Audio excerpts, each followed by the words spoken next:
Welcome back to everyone. I am Rohan Sharma और आज हम बात करेंगे रीजनलिज्म की। अगर मैं आपसे ये कहूँ कि मैं एक हिमाचली हूँ, मुझे अपने हिमाचली होने पे गर्व है, तो आपको ये बात अच्छी लगेगी। अगर मैं ये कहूँ कि मुझे हिंदुस्तानी होने पे गर्व है, तो ये बात भी आपको अच्छी लगेगी। लेकिन अगर मैं ये कहूँ कि मुझे अपने हिंदुस्तानी होने से भी ज़्यादा हिमाचली होने पे गर्व है, तो शायद हो सकता है आपको ये बात अच्छी ना लगे। तो यही चीज़ कहलाती है रीजनलिज्म। रीजनलिज्म यानी कि जब हम अपने रीजन के प्रति इतने ज़्यादा पोजेसिव हो जाते हैं, उसके प्रति इतनी ज़्यादा अटैचमेंट रखते हैं कि हम अपने देश को भी भूल जाते हैं, तो उसी को हम बोलते हैं रीजनलिज्म। तो basically regionalism is a strong attachment to one's own region. For example, in India, people identify themselves based on their states like Tamilian कि मैं तमिलियन हूँ, I am Bihari, I am Bengali. So more than the identity of an Indian. Indian होने से भी ज़्यादा हम अपने regionalism को प्रमोट करते हैं। फॉर एग्जाम्पल मैं हिमाचली हूँ, हरियाणवी हूँ, गुजराती हूँ, तो ये चीज़ रीजनलिज्म कहलाती है।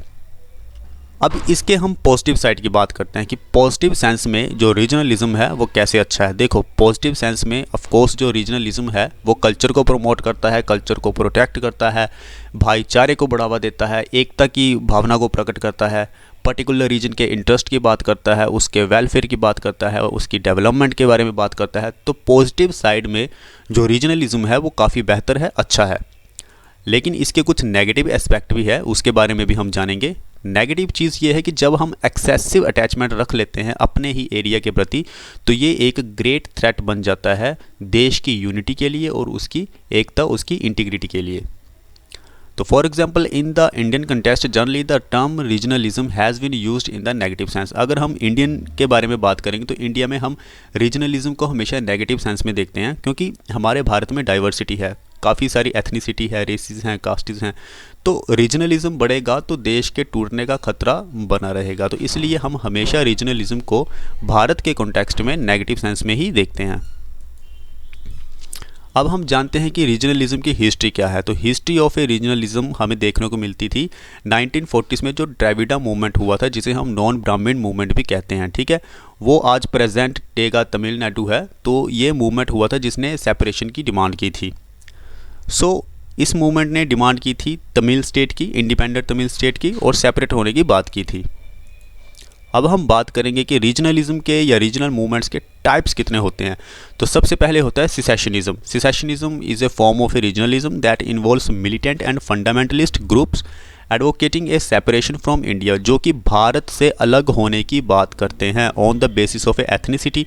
फॉर एग्जाम्पल कोई मंगोलियन है, कोई ब्लैक है, कोई वाइट है, कोई अफ्रीकन है, तो इस बेस पे ये भारत से अलग होने की बात करते हैं। दूसरा आता है सेपरेटिज्म। सेपरेटिज्म भारत से अलग होने की बात नहीं करता, लेकिन वो कहता है रहना तो हमें भारत में ही है, लेकिन भारत में भी हमें एक अलग सेपरेट स्टेटहुड चाहिए ताकि हम अपनी एथनिसिटी को, अपने कल्चर को प्रोटेक्ट कर सकें।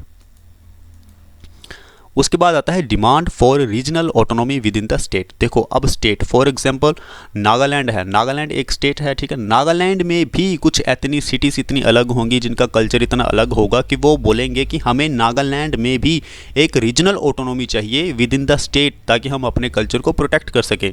So in some of the states, people belonging to various regions have been demanding recognitions of their regional identities. अब हम जानते हैं कि रीजंस क्या है जो इस तरह से रीजनलिज्म जो है ग्रो कर रहा है भारत में, क्योंकि आपने देखा होगा कि बहुत सारे नक्सलिस्ट अटैक होते हैं। अब नक्सलिस्ट अटैक होते हैं तो वो इसीलिए होते हैं, उसका सबसे बड़ा कारण है कि उस जगह में डेवलपमेंट नहीं हुई है।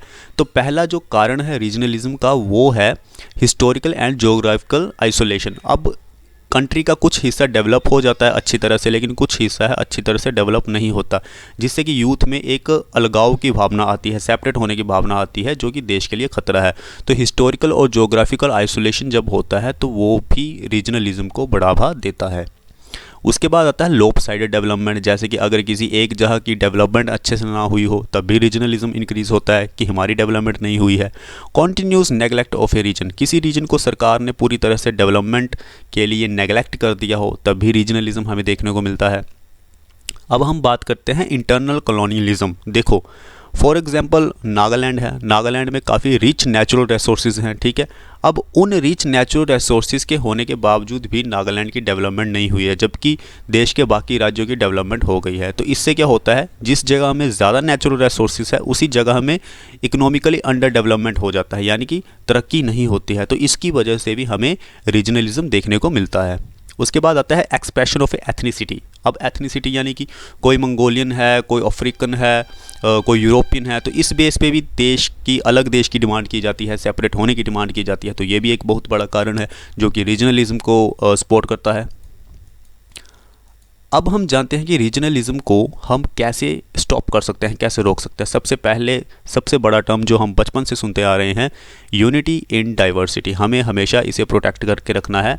हमारा देश जो है वो पूरी दुनिया में इसलिए ही जाना जाता है क्योंकि हमारे देश में बहुत सारी कास्ट्स हैं, धर्म हैं, एथनिसिटी है, जो कि हमारे देश की प्रोटेक्शन करता है और उसकी वैल्यूइंग को बढ़ावा देता है। तो हमें हमेशा यूनिटी इन डाइवर्सिटी की बात करनी चाहिए, उसको प्रिजर्व करके रखना चाहिए, जो कि हमारे इंडियन नेशन स्टेट की प्लूरलिस्टिक कैरेक्टर को दर्शाता है। Second one is the accommodation of A multiple aspiration. अब जो लोग ऐसे हैं जिनको लगता है कि हमारी डेवलपमेंट नहीं हुई है, हमारी बहुत सारी एस्पायरेशन थी लेकिन सरकार ने हमारे लिए कुछ नहीं किया है, तो ऐसी डाइवर्स पॉपुलेशन के लिए भी हमें तरक्की करनी चाहिए, उनकी डेवलपमेंट करनी चाहिए, जो कि ज़रूरी है, जो कि रीजनलिज्म को बढ़ावा नहीं देगी। थर्ड वन, जो गवर्नमेंट की एक स्कीम है, एक भारत श्रेष्ठ भारत, हमें सिर्फ एक भारत की बात करनी है, श्रेष्ठ भारत की बात करनी है, ताकि पूरी दुनिया में भारत का नाम हो। तो इस चीज़ को भी हमें बढ़ावा देना है।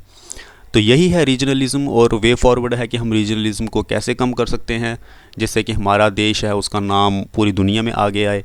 सो यही है रीजनलिज्म। सो फ्रेंड्स, अगर आपको वीडियो अच्छी लगी हो तो प्लीज़ लाइक करें, शेयर करें, सब्सक्राइब करें।